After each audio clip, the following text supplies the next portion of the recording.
जिस तरह का ये जुलूस निकलेगा उसको लेकर जगह जगह सभी लगाए जाए। गर्मी का मौसम है, लोगों को पानी की जरूरत होती है, शरबत की जरूरत होती है, खाने की व्यवस्था होती है। आपको दिखाते कि पीछे का जो यहाँ पर देखिए शबीलें लग रही है, अभी यहाँ पर लगने की लग रही है। यहाँ से पीछे भी कई ऐसे सबिल है जहाँ पर पानी की व्यवस्था की गई है। जो लोग जुलूस में शामिल होंगे उनके लिए व्यवस्था है और जगह जगह यहाँ से लेकर 3 किलोमीटर तक ये जुलूस निकलेगा।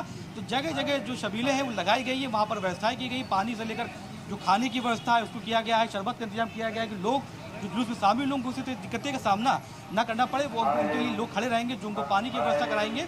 और जो पुलिस फोर्स है उनके लिए भी सबिलें लगाई गई हैं, उनके लिए भी इसी तरह की दिक्कत ना हो और वहाँ पर भी लगातार व्यवस्थाएं की गई है। तो कह सकते हैं कि जुलूस को लेकर पूरे इंतजाम 2 दिन पहले कर लिए गए थे। लखनऊ पुलिस और जो शिया समुदाय के लोग हैं उन्होंने पूरी व्यवस्थाएं कर ली है और लगातार यहाँ पर अभी भी व्यवस्थाएं जारी है। जो माइक चेक किया जा रहा है, जो ये इमाम हुसैन जो इमाम है यहाँ पर, वो लगातार के लोगों से अपील कर रहे हैं कि हम लोग जुलूस जब निकालेंगे तो किसी तरह का उपद्रव ना हो, ये बड़ी चीज़ है।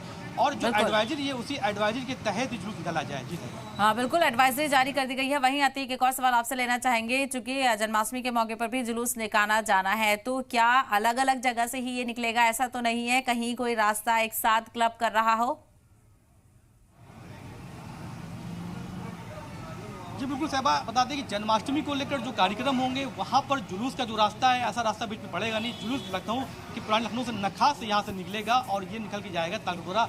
इस बीच में जन्माष्टमी के जो कार्यक्रम है, जहाँ पे मंदिर पड़ेंगे वो कार्यक्रम शाम को है, वहाँ पर शाम कार्यक्रम होंगे। जन्माष्टमी शाम बनाई जाती है और जुलूस शाम को 6, साढ़े 6, 7 बजे तक खत्म कर दिया जाएगा। क्योंकि जो कल्बे जवाद है शिया के जो मौलाना पढ़े हैं, उन्होंने अपील की है कि रात से पहले जुलूस खत्म कर लिया जाए। क्योंकि जो बड़े आलम होते हैं, जो आलम निकलते हैं, वो तारों के बीच से पड़ते हैं, तो लाइट काट दी जाती है। तो लौटते वक्त जो समुदाय के शिया समुदाय के लोग हैं जब वापस आते तो अंधेरा हो जाता है। इसलिए उन्होंने अपील की है कि जुलूस शाम को 6:30, 7 बजे तक हर हाल में खत्म करके लोग अपने घरों में वापस चले जाए। तो कह सकते हैं जन्माष्टमी को लेकर भी जो फोर्स लगाई गई है उसको और जुलूस जो निकलेगा दोनों के बीच तालमेल ऐसा रहे कि आमना सामना ना हो और दोनों ही त्यौहार अपने तरीके से, कह सकते हैं दोनों भी चीजें अपने तरीके से बिल्कुल बिल्कुल, सबका अपना अपना अकीदा है और इसी तरह से सिक्योरिटी का भी काफी इंतजाम किया गया है।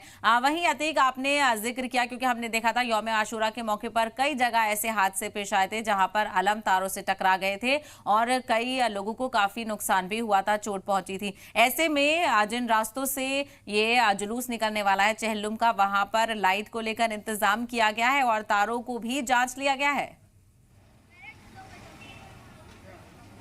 जी बिल्कुल, जब 10 मुहर्रम था, यौम आशूरा था, तो कई जगह से खबरें आई थी कि जो आलम है वो कहीं ना कहीं बिजली के तारों में छू गया था, उससे कई लोग घायल हो गए थे। यूपी की एक जगह से खबर आई थी, लखनऊ में भी, महानगर से खबर आई थी कि जो ताजिया निकल रही थी वहाँ पर भी आलम छू गया था। इसको लेकर शिया समुदाय के लोगों ने नगर निगम के अधिकारियों, डीएम लखनऊ, मंडलायुक्त से बैठक की है।